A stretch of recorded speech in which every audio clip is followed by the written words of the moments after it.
Ja, meine lieben Freunde von der Diatonischen Harmonika, bei dem Video heute möchte ich euch eine Harmonika vorstellen, die zum Verkauf steht. Und zwar eine Strasser BS Astes, wie neu, 1 Jahr alt, fast nichts gespielt, wirklich super Zustand. Und ein Bekannter von mir gibt die her und hat mich gebeten, dass ich es vorstelle. Die hat das normale Basssystem, Wechselbass hat es auch. Und ja, die zwei Halbtöne hat es auch eingebaut, H und der E, sehr lobenswert, auf Zug und Druck gleich, hat man viel besseren Überblick bei den Halbtönen, wie ich finde. Und damit es jetzt nur Herz, wie es tut, spiele ich einen Borischen, den Buchsbaum-Borischen.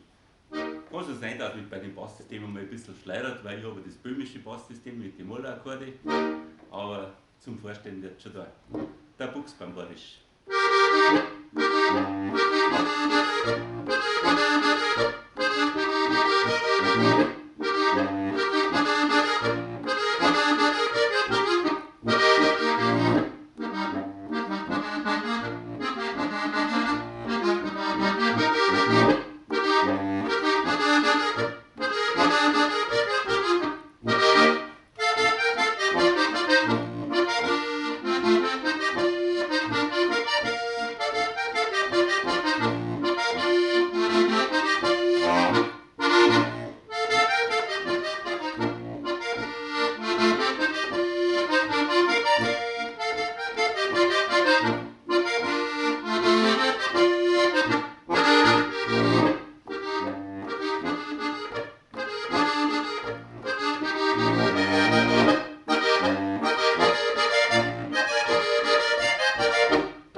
Also, das war die Strasser BS Astes, zweigehörig, was zum Verkauf steht.